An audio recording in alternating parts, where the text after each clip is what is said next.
Bonjour à toutes, bonjour à tous et bienvenue sur le blog lebarbecuedrafa.com. Aujourd'hui, interview d'une méga, mais quand je vous dis méga star du barbecue. À tout de suite.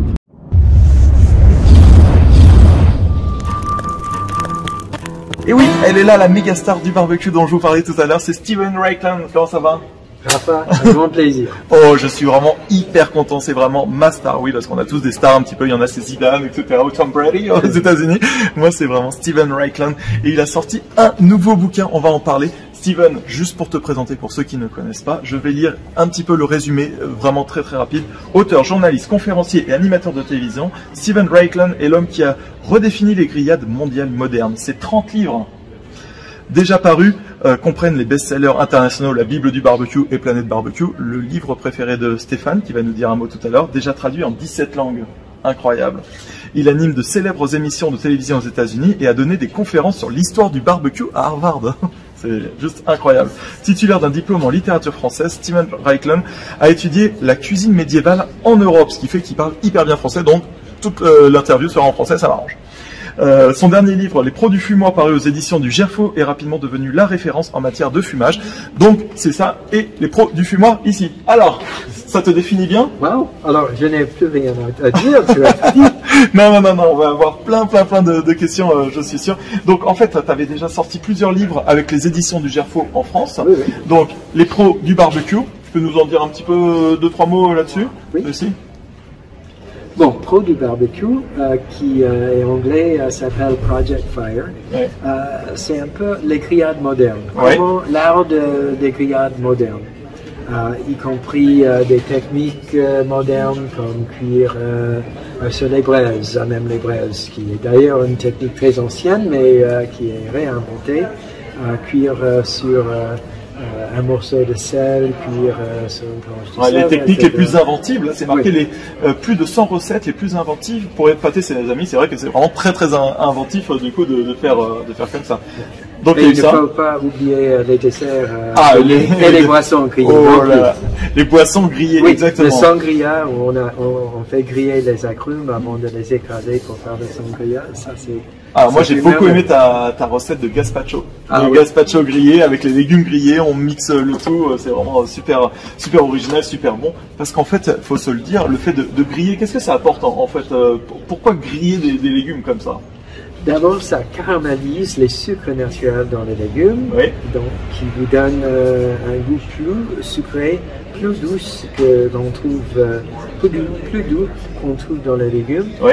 Et ensuite, ça change les textures, même ça change l'apparence. Au niveau du palais, tu parles?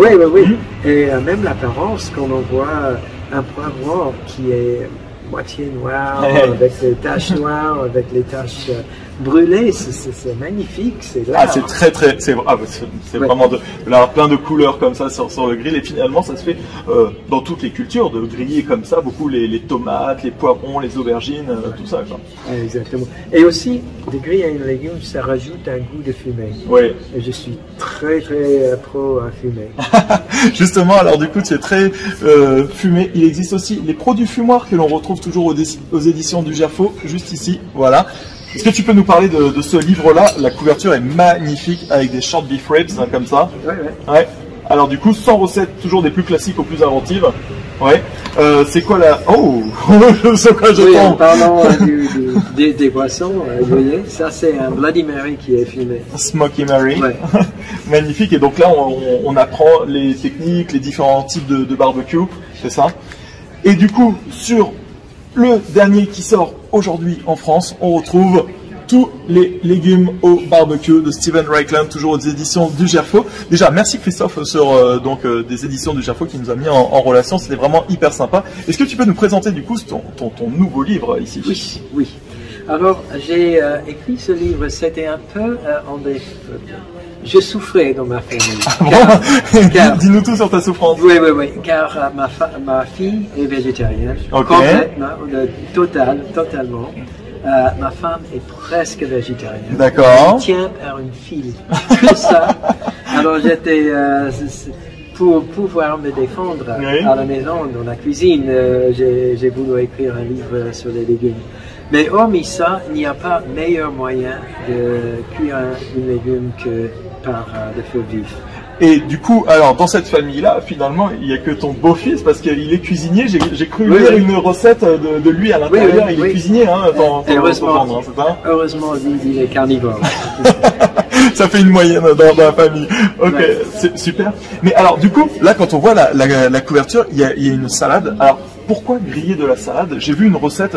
Je tombe dessus parce que je l'ai lu hier soir. Salade César grillée. Oui. Pourquoi va-t-on griller de la salade? Je t'explique. Est-ce que on n'a pas justement le légume, le côté frais, estival, un petit peu comme ça, et pourquoi on le perdrait en le faisant griller? C'est ma question. Mais on ne le perd pas. Ouais. Dans cette recette, par exemple, salade César, tu sais, on adore la salade César chez nous. Il y en a tout le temps. Alors, on fait griller sur un feu vif.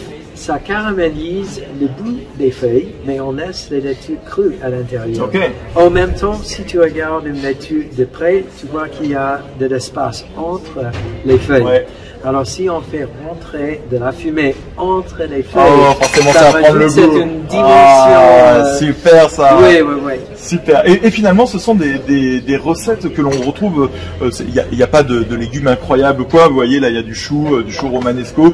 Tout ça, on trouve très très facilement. Finalement, je pensais trouver des légumes qu'on retrouve pas forcément ici, mais voilà, paella de légumes grillés, incroyable. Ça, c'est magnifique. Je sais que tu as la famille espagnole, exactement. Alors, les paella, normalement, en Espagne, comme tu sais, on cuit le paella sur un feu de bois. Exactement. Mais les ingrédients sont dans un poêle. Oui.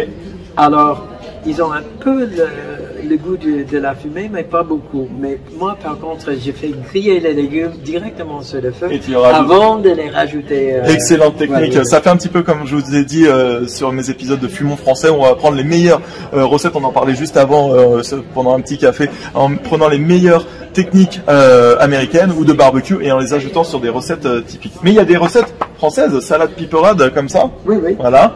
Et ça, j'ai un peu eu l'idée d'une piperade basque, mais j'ai supprimé les œufs et par contre, je me suis concentré sur les légumes grillés. C'est très simple, mais pour ça, c'est cuit d'une manière que j'appelle technique que j'appelle homme de caverne. Caveman style. Oui. Ça veut dire qu'on pose les légumes directement à même sur les braises et ils brûlent, ils crament, mais en cramant, en brûlant, ça fait entrer le goût de la fumée dans la légume. Après, on rate. Est-ce qu'il y a des légumes qui sont plus facilement grillables? C'est-à-dire que moi, généralement, je dis les légumes avec une peau épaisse, comme la courge, butternut, l'aubergine, tout ça, ça grille mieux parce que du coup, ça fait comme une petite barrière. Est-ce que toi, qu'est-ce que tu dis là-dessus? Évidemment, tout est grillable. Mais... Tous les légumes sont grillables, mais pour moi, la différence, il y a deux camps. Donc, les légumes qui contiennent beaucoup d'eau, comme des poivrons, comme des courgettes, et là, des tomates, il faut un feu très très vif, très fort, et une cuisson très rapide. Il y a d'autres légumes qui sont plus secs, qui sont plus durs, comme justement comme les citrouilles, comme les betteraves. Potimarron, tout ça. Exactement, ça, cuisson, feu plus doux, cuisson plus long. Et le fumage, ces légumes fumés. Si ça, c'est pas un super conseil. Oui. Ça, vraiment, on a de la chance d'avoir aujourd'hui Steven Raichlen avec nous. C'est un super conseil, ça, la différence entre les différents légumes. Franchement, top. Et du coup, je vois plein de recettes incroyables là-dedans. Quelle est la recette la plus incroyable, la plus originale de ce livre-là? Ils sont tous originaux. Ah oui, c'est ce que je vois, mais du coup, je me demande la plus originale. Mais je vais te dire, c'est très facile. Tu sais, en automne, on trouve les choux de Bruxelles. Oui, mon légume préféré. Oui, non seulement individuellement, mais normalement, ils poussent sur une tige qui est à peu près de cette taille-là. En grappe. En grappe. Et c'est à peu près 80 grappes par tige. Wow. Alors, moi, j'ai mis la tige entière sur la broche d'une rôtissoire. Il est fou. Alors, c'est les choux de Bruxelles sur la rôtissoire en tige, et puis qu'on brosse avec l'huile au curry, avec des feuilles de curry. Et Ah, ça c'est bon. Hein. Ça va être une dinguerie. Non seulement c'est bon, mais quand les gens voient ça, ils se pincent. Ouais, et puis c'est du show, quoi. Ouais, visuellement, c'est incroyable. Hein. Je vous l'avais dit dans la vidéo chez Melt que les petits choux de Bruxelles, Brussels Sprouts, c'est vraiment mon légume préféré. Je trouve que quand c'est bien cuit, je les avais mangés dans un resto texan qui est juste pas trop loin là d'ailleurs, et à Paris. Et quand tu les manges, on dirait vraiment un bonbon, ça fond. Je pense que c'est un des légumes les plus sous-estimés que l'on retrouve. Mais du coup, parmi toutes les recettes, parce que voilà, là il y a 30 livres, hein, je vous ai dit, là il y en a 3 que j'adore lire, c'est des vraies références pour moi. Quand il y a des gens qui connaissent pas le barbecue, par exemple, que tu as envie d'inviter, quelle est ta recette que tu préfères? Celle que tu sais qui va plaire toujours. Ah, 2 questions différentes. Ok. La recette. On a tout notre temps. Okay. La recette qui plaît toujours aux gens, encore une fois, car il y a ce côté dramatique théâtral. C'est mon beefsteak à l'homme de caverne. Okay. On prend un beefsteak gros comme ça, on l'assaisonne simplement avec sel et poivre, et puis au lieu de les faire cuire sur une grille, on les cuit à même sur les braises. Et les gens regardent, mais voilà une pièce de viande qui coûte 100 €, il ne va pas, il n'osera pas poser la viande. Mais oui, messieurs et mesdames, je la pose directement sur les braises. C'est une cuisson rapide. Après, on époussette. On enlève les petites braises comme ça avec une petite brosse ou quelque chose. Et puis la sauce, c'est également épatant. On met un poêle sur les braises avec de l'huile d'olive, avec les piments jalapeno, avec les feuilles de coriandre, avec de l'ail coupé. On fait frire le tout et quand c'est bien ruisselant. Oui, quand c'est bien en train de frire. Oui. Hein? On le verse au-dessus. Waouh, mais t'as un feu énorme alors. Non, mais la viande est. Ah d'accord. Donc tu remets l'huile chaude, brûlante, bouillante avec les piments qui crespillent. Oui, grésillant. Oui, exactement. Alors ça, c'est la recette que je conseille. T'es sûr que ça va fonctionner. Tandis que la recette que je préfère pour moi. J'habite la moitié de l'année à Martha's Vineyard. C'est une île à côté de Boston. D'accord. C'est un peu comme l'île de Ré. C'est l'île de Ré des États-Unis. Okay. Avec la même sensibilité. Il y a beaucoup de psychologues et psychiatres qui ont leur maison là. D'accord. Mais là, on a l'espadon qui se pêche par harpon. C'est super fraîche. On achète des steaks comme ça. Des steaks d'espadon? Oui. Je les fais cuire sur un barbecue au feu de bois, même pas les charbons de bois. D'accord. Avec des bûches, quoi. Oui, exactement. Ce qui donne un goût de fumée. La sauce ne peut pas être plus simple ni plus délicieuse. On fait frire des capres dans du beurre et on verse dessus. C'est un peu comme la préparation grenobloise que vous avez en France, mais ça. Moi j'aime beaucoup cette recette avec des ailes de raie. Oui, comme ça. Avec les raies, capres, comme ça fonctionne très malheureusement, très bien. on ne trouve pas de raie aux États-Unis. Mais ça, c'est une recette qu'on prépare au moins une fois par semaine aux États-Unis. Ah waouh, incroyable. Et tu parlais un peu des choses aux États-Unis. Ici, on est en France. Ce serait génial qu'on ait des émissions télé comme il fait, t'as fait en Italie, aux États-Unis, au Québec, mais les avoir vraiment en France. C'est quoi la vision des Américains? Quelle vision ils ont? Alors de la gastronomie, généralement, ils aiment bien la gastronomie française, etc., etc.